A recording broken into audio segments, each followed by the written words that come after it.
السلام علیکم۔ اچھا جی، میں ایک واقعہ پڑھ رہا تھا اور اس میں واقعہ کچھ اس طرح تھا کہ اللہ کے نبی صلی اللہ علیہ وسلم کی محفل میں ایک شخص بھاگتا ہوا آیا اور اس نے کہا کہ رسول اللہ میرا بچہ گم ہو گیا۔ تو بڑا پریشان تھا، آپ نے محفل میں لوگوں سے پوچھا بھائی کسی نے ان کا بچہ دیکھا؟ تو ایک صحابی نے کہا رسول اللہ میں نے دیکھا ہے، وہ فلاں جگہ بچوں کے ساتھ کھیل رہا تھا۔ تو آپ نے ان کو کہا کہ وہ جیسے ابھی آپ بتاتے ہو سنے بغیر ہی فوراً بھاگنے لگے اور دروازے کی طرف لپکے۔ تو آپ نے ان کو آواز دی، آپ نے ان کو بلایا اور بلا کے کہا دیکھو جب تم وہاں پہنچو گے تو تم اپنے بچے کو دیکھ کے بے ساختہ اس کو اپنے سے لپٹاؤ گے، اس کو پیار کرو گے، تو ایسا مت کرنا یا میرا بچہ بولو گے، کیونکہ وہاں پہ ہو سکتا ہے بہت سارے بچے ایسے ہوں جن کا باپ کا سایہ ان کے سر پہ نہ ہو، تو تمہارے اس رویے کو دیکھ کے وہ محسوس کریں گے، ان کی دل آزاری ہوگی۔ تو تم اپنے بچے کا ہاتھ پکڑ کے گھر لے جانا اور پھر اسے لپٹانا چپٹانا یا تم پیار کرنا وہاں مت کرنا۔ جو نیولی میرڈ کپلز ہیں یا جو میاں بیوی ہیں ان کو منع کیا کہ دیکھو اپنے پیار کا اظہار، اپنے جذبات اور ایموشنز کا اظہار پبلکلی نہ کرنا۔ اس کی وجہ ہے کہ ہو سکتا ہے بہت ساری خواتین ہوں جو متلقہ ہوں، جو خلا یافتہ ہوں، جو بیوہ ہوں، اور تمہارا اس طرح کا رویہ دیکھ کے ان کو تکلیف ہوگی۔ جب تم کسی دن کوئی اچھا کھانا کھاؤ یا تم کوئی پھل وغیرہ کھاؤ تو اس کے چھلکے، اس کی چیزیں باہر نہ پھینکنا اپنے دروازے کے ساتھ، کیونکہ ہو سکتا ہے تمہارا کوئی پڑوسی وہ افورڈ نہ کر سکتا ہو، اور جب وہ اس طرح دیکھے گا، اس کے بچے دیکھیں گے تو اس کو تکلیف ہوگی۔ یہ ساری باتیں میں آپ کو کیوں بتا رہا ہوں؟ اس لیے بتا رہا ہوں کہ پچھلے کچھ دنوں سے سوشل میڈیا پہ یہ جو آپ دیکھ رہے ہیں حازم بنگور صاحب کی جو تصویریں ہیں وہ کافی وائرل ہوئی ہوئی ہیں، اور اس کے اندر سوسائٹی جو ہے وہ میں دیکھ رہا ہوں اچھے خاصے جو لوگ بھی ہیں وہ دو حصوں میں تقسیم ہے، اور وہ بتا رہے ہیں کہ جی آپ کو جج نہیں کرنا چاہیے کسی کو اس کی تصویروں سے، کسی کو اس کی باڈی لینگویج سے یا اس کے لائف اسٹائل سے۔ وہ جیسا بھی اس کا اسٹائل ہے وہ اس کا اپنا اسٹائل ہے، اور اس کے کام سے اس کو جج کرنا چاہیے۔ جب آپ سوشل میڈیا کے اوپر آتے ہیں، دیکھیں میں خود اس وقت ایک منتخب نمائندہ ہوں، آپ میری فیس بک پہ جائیے، آپ میری سوشل میڈیا پہ چاہیے، میں کوئی دعویٰ نہیں کرتا ہوں، لیکن آپ کو میری سوشل میڈیا پہ شاید میری نجی لائف نہ ملے، میری جو پرسنل لائف ہے، میں کہاں جاتا ہوں، کہاں گھومتا ہوں، کن جگہوں پہ رہتا ہوں، کن سے ملتا ہوں، آپ کو شاید یہ نہ ملے۔ کیوں؟ کیونکہ میں اس کو پبلک کرنا نہیں چاہتا ہوں۔ میری فیس بک پہ، میرے سوشل میڈیا پہ آپ کو وہی تصویریں، وہی ویڈیوز ملیں گی جن کو میں لوگوں کو دکھانا چاہتا ہوں، وہ دیکھیں گے۔ اور جب آپ سوشل میڈیا پہ کوئی چیز اپلوڈ کرنے لگتے ہیں نا تو آپ کے سامنے دو تین آپشنز آتے ہیں۔ وہ بولتا ہے آپ ہر ایک کے لیے اس کو کرنا چاہتے ہیں، پبلک کرنا چاہتے ہیں، اپنے دوستوں تک محدود رکھنا چاہتے ہیں، تو جب آپ اس کو پبلک کرتے ہیں تو پھر وہ پبلک ہو جاتی ہے۔ اور یاد رکھ لیں جو چیز پبلک ہو جاتی ہے پھر وہ پبلک کے پاس ہے۔ حضرت علی رضی اللہ عنہ فرماتے ہیں جب تک کوئی بات تمہاری زبان تک ہے وہ تمہاری غلام ہے، لیکن جب وہ تمہاری زبان سے نکل گئی تو اب تم اس بات کے غلام ہو۔ سوشل میڈیا کا بھی یہی ہے، جب تک وہ آپ اس کو اپنے تک رکھتے ہیں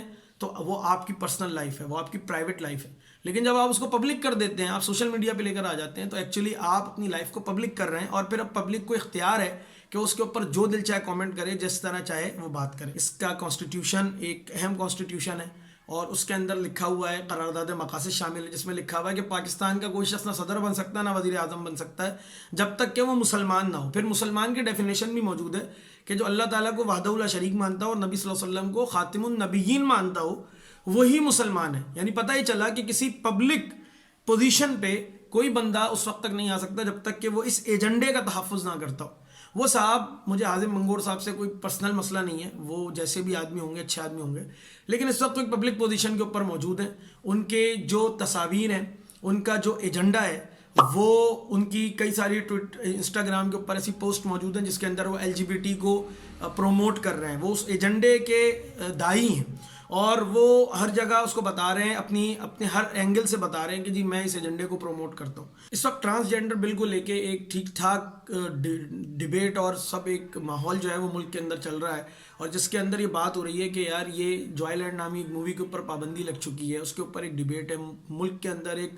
یعنی بہت سینسٹیو ایشو ہے، اور آپ ایک ایسے شخص کو پبلک پوزیشن کے اوپر لگائے ہوئے ہیں، اور اس کے یعنی وہ صاحب اپنے کاموں کو دکھائیں، اپنی چیزوں کو دکھائیں جو وہ کر رہے ہیں پبلک کے اندر، لیکن وہ اپنے نجی معاملات کو اپنے سوشل میڈیا پلیٹ فارم کے اوپر لے کر آ رہے ہیں اور اپنے آپ کو دکھا رہے ہیں دیکھیں جی میں کتنا آزاد خیال ہوں۔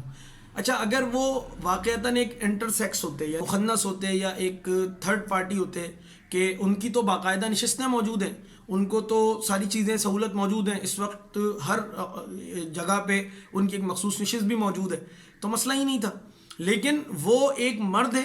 اور اپنے آپ کو ایک عورت پورٹرے کر رہے ہیں، اور اسی طرح اگر کوئی عورت ہے اور وہ اپنے آپ کو مرد پورٹرے کر رہی ہے تو اللہ کے نبی صلی اللہ علیہ وسلم نے ایسے لوگوں پہ لعنت فرمائی ہے جو مرد ہو کے عورتوں کی شبیہ اختیار کرتے ہیں، جو عورتیں ہو کے مردوں کی شبیہ اختیار کرتے ہیں۔ وہ صاحب ماشاءاللہ سے ایک مرد ہیں اور وہ اپنے آپ کو ٹرانسجینڈر بتاتے ہیں، کہ دیکھو میں ٹرانسجینڈر ہوں. لازمی بات ہے جب وہ اپنے آپ کو مرد ہو کے عورت شو کر رہے ہیں تو ان کے شوق بھی شاید ویسے ہی ہوں گے کیونکہ انہوں نے اس کا اظہار کیا ہے. میں کوئی الزام تراشی نہیں کر رہا ہوں, ان کی فیس بک ان کے انسٹاگرام پہ چیزیں موجود ہیں کہ وہ LGBTQ کو پروموٹ کر رہے ہیں. اس لیے اپنے آپ کو روشن خیال بتانے کے لیے, اپنے آپ کو بہت رحم دل اور ایسا بتانے کے لیے کہ جی میں تو انسانیت کا علمبردار ہوں, اور لوگ ان کی دفاع کے اندر آ رہے ہیں, بھائی آپ دفاع کیجئے, آپ بولیں آپ کا جو کام ہے آپ وہ کام کریں, پھر آپ یہ کام نہ کریں. اور یہ جو چل رہا ہے کہ جی انہوں نے ICSS کا امتحان پاس کیا اور فلاں کیا, سر جی صرف اپنے اثر و رسوخ کو استعمال کرتے ہوئے وہ اس وقت ایک کی پوزیشن پہ موجود ہیں جس پہ ان کو اگر ہونا بھی چاہیے تو کم از کم اپنے کام کو پروموٹ کرنا چاہیے, اپنے ایجنڈے کو پروموٹ نہیں کرنا چاہیے. میں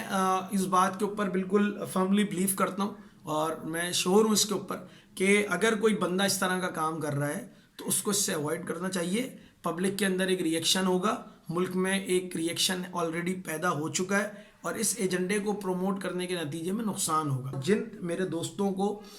جو اسلام سے محبت رکھنے والے لوگ ہیں اور بڑے سادہ لوگ ہیں اور وہ بتا رہے ہیں کہ جی سامنے والے کی آپ پرسنالٹی کو ڈیمیج کر رہے ہیں کہ یہ اس کا نجی معاملہ ہے, اسی بات کو ٹھیک مان لیا جائے تو پھر تمام سیاستدانوں کی, تمام اسٹیبلشمنٹ کی اور تمام بیوروکریسی کی جو ان کا شراب پینا ہے, ان کا خواتین کے ساتھ اس قسم کی حرکتیں ہیں اور مختلف جگہوں پہ جا کے اپنی منہ کالا کرنا ہے, یا جتنے بھی معاملات ہیں, پھر تو ان سب کو جائز کر دینا چاہیے اور پھر ان سب کے باوجود ان کو پبلک کا نمائندہ بھی قرار دلوانا چاہیے اور پھر تو وہ صادق اور امین بھی ہو جائیں گے پورے. تو اس لیے ان چیزوں کو میرا خیال ہے کہ ڈسکس کرنے سے پہلے یا پروموٹ کرنے سے پہلے ہمیں اچھی طرح ایشو کو جانچنا چاہیے. میں خود 3 دن سے ساری چیزیں دیکھ رہا ہوں, لیکن میں نے اس کے اوپر گفتگو اس لیے نہیں کی تھی کیونکہ میرے پاس اس وقت ڈیٹیل ساری چیزیں موجود نہیں تھیں. اب میرے پاس ڈیٹیل آ گئی تو میں نے آپ کے ساتھ اس کو ڈسکس کیا. امید ہے کہ آپ کو بھی یہ ایشو یا یہ معاملہ سمجھ میں آئے گا. Thank you very much.